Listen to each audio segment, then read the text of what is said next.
તો વાત કરીએ રાજકોટની તો હાલ રાજકોટ જિલ્લામાં ટેકાના ભાવે 4 ખેત પાકોના રજીસ્ટ્રેશનની પ્રક્રિયા ચાલી રહી છે। ત્યારે કેટલાક ખેડૂતોને મગફળીનું રજીસ્ટ્રેશન રદ થયું હોવાના મેસેજ જઈ આવેલા જોવા મળતા ખેડૂતોમાં ભારે રોષ સાથે દુઃખની લાગણી જોવા મળી હતી। ત્યારે સમગ્ર મામલે રાજકોટ જિલ્લા ખેતીવાડી અધિકારીએ કહ્યું હતું કે હાલમાં મગફળી, મગ, અડદ અને સોયાબીનના ખેત પાકવાની રજીસ્ટ્રેશનની પ્રક્રિયા ચાલુ છે। જે ખેડૂતોએ રજીસ્ટ્રેશન કરાવ્યું છે તેમનું સેટેલાઇટ સર્વે અને ડિજિટલ ક્રોપ સર્વે દ્વારા ચકાસણી કરવામાં આવી રહી છે। આ વેરિફિકેશન પ્રક્રિયામાં 10% ખેડૂતોને એવો મેસેજ મોકલવામાં આવ્યો છે કે રજીસ્ટ્રેશન રદ કરવામાં આવ્યું છે। જો કે ખેતીવાડી અધિકારીએ જણાવ્યું હતું કે જે ખેડૂતોને રજીસ્ટ્રેશન રદ થયાનો મેસેજ આવ્યો છે તેમણે બિલકુલ મૂંઝાવાની જરૂર નથી। આ માત્ર ખરાઈ કરાવવાનો એક જ ભાગ છે। જે ખેડૂતે પોતાના ખેતરમાં મગફળીનું વાવેતર કર્યું હોય અને આમ છતાં પણ જો તેમને આવા મેસેજ આવ્યા હોય તો તે પહેલા ગ્રામ સેવકને આ બાબતે જાણ કરી પોતાના પાકનું વેરિફિકેશન કરાવી લે। આ અંગે ગ્રામ વોઇસ લિસ્ટ પણ ખેતીવાડી કચેરી દ્વારા પહોંચાડી દેવામાં આવી છે। આ અંગે હેડ ઓફિસ સાથે વિડીયો કોન્ફરન્સથી ચર્ચા કરી માહિતી પહોંચાડી હોવાની પણ ખેતીવાડી અધિકારીએ જણાવ્યું હતું। હેડ ઓફિસ દ્વારા પણ જાણ કરાઈ હતી કે આ માત્ર ખરાઈ કરવા માટેની જ પ્રક્રિયા છે। ખેડૂતો ગામના સર્વેયરનું પણ સંપર્ક કરી શકે છે। ખેડૂતો ડિજિટલ ક્રોપ સર્વે પણ કરાવી શકે છે। જાતે પણ પોતાના ફોનથી વેરિફિકેશન કરાવી શકે છે। આ માટે ખેડૂતો ડિજિટલ ક્રોપ સર્વે એપ્લિકેશન ડાઉનલોડ કરીને પોતાના જ ફોનથી પોતાના જ ખેતરનો સર્વે કરી શકે છે। ખેડૂતો પાસેથી ખરાઈ કર્યા બાદ જ ટેકાના ભાવે ખરીદી કરવામાં આવશે।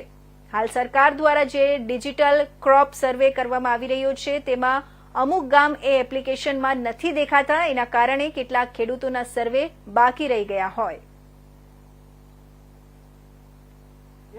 ખેડૂતને હરેશભાઈ પરસોત્તમભાઈ પીપળિયા।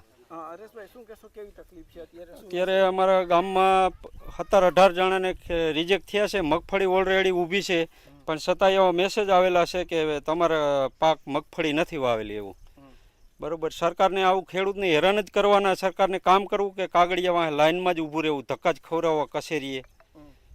બરોબર, અત્યારે માણાની કટોકટી ફૂલ છે।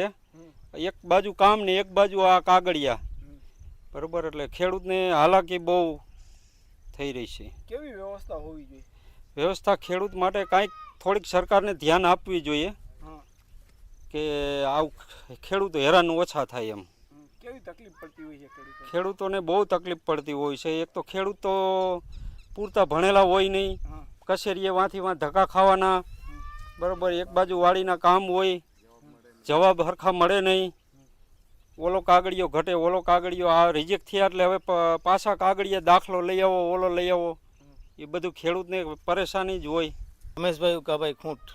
રમેશભાઈ, શું અત્યારે સમસ્યા છે, શું તકલીફ છે? અત્યારે મેસેજ આવે છે ઉપરથી કે ભાઈ તમારા જે તે સર્વે નંબર છે એ સર્વે નંબરમાં મગફળીનું વાવેતર દેખાતું નથી। એના કારણે ખેડૂતોને જાજી મુશ્કેલી પડે છે। હેરાનગતિ એ થાય છે કે અત્યારે હવે જે કાંઈ છે તે નવેસરથી નવી પ્રક્રિયા કરવાની છે કે ભાઈ તમારા કાગળિયા કચેરી લગી પોગાડો।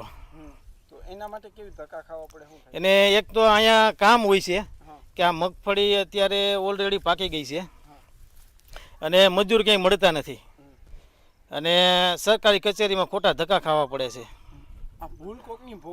હા, ભૂલ છે સરકારી તંત્રની અને ભોગવે ખેડૂત। ખેડૂતો માટે અત્યારે સમયની કેવી કટોકટી? અત્યારે સમયની બહુ જોરદાર કટોકટી હોય છે। કેવી વ્યવસ્થા હોવી જોઈએ? વ્યવસ્થા સારી હોવી જોઈએ। અત્યારે કઈ રીતના ખેડૂતો, કયા ગામના ખેડૂતોને તકલીફ છે? અત્યારે તો ઓલ ઓવર બધા ખેડૂતોને તકલીફ જ છે પણ અમારે કણકોટ અને રામનગરના ખેડૂત ભેગા થયા છે। એમાં લગભગ મારા ખ્યાલ પ્રમાણે 16 થી 17 જણાના રિજેક્ટ થયા છે અને બધાએ ઓલરેડી મગફળી વાવેતર છે જ એમાં 17 જણાનું। રાજકોટ જિલ્લામાં જે ટેકાના ભાવે ખરીદી બાબતે નોંધણી ચાલુ છે એમાં મુખ્યત્વે આપણે 4 પાકો મગફળી, મગ, અડદ અને સોયાબીન પાકોની અત્યારે નોંધણી ચાલુ છે અને એની તારીખ 22 સપ્ટેમ્બર સુધી લંબાવવામાં આવી છે। ગત વર્ષની જેમ જ આ વખતે પણ ટેકાના ભાવે વેચાણ માટે જે ખેડૂતોએ નોંધણી કરાવી હતી એમાં સર્વે નંબરનું સેટેલાઇટ ઇમેજ અને ડિજિટલ ક્રોપ સર્વે સાથેની સરખામણી કરી અને મગફળી વાવેતરની ચકાસણી કરવામાં આવી રહી છે। આ વેરિફિકેશન પ્રક્રિયામાં 10% જેટલા જ એવા કેસીસ છે કે જેમાં SMS મોકલવામાં આવ્યો છે, રજિસ્ટ્રેશન રદ કરવામાં આવ્યું છે। પણ એમાં ખેડૂતોએ બિલકુલ કોઈ ચિંતા કરવાની જરૂર નથી, કેમ કે આ એક એની ખરાઈ કરાવવાનો જ ભાગ છે. અને નોંધણી દરમિયાન ખેડૂતોએ દર્શાવેલ સર્વે નંબરમાં જો એનું મગફળીનું વાવેતર કર્યું હોય તેમ છતાં પણ આવો SMS આવ્યો હોય તો ખેડૂતોએ પોતે કોઈપણ ચિંતા કર્યા વગર સૌથી પહેલાં ગ્રામ સેવકને રજૂઆત કરી લેખિતમાં અને જાણ કરી અને એના સર્વે નંબર અને એમાં કયો પાક વાવેલો છે એનું વેરિફિકેશન કરાવી લેવાનું સૂચના છે. આ બાબતે અત્રેની કચેરી દ્વારા ગામ વાઇઝ અને પાક વાઇઝ તમામ ખેડૂતો લાભાર્થી વાઇઝ લિસ્ટ પણ ગ્રામ કક્ષાએ આપણે પહોંચાડી દીધું છે.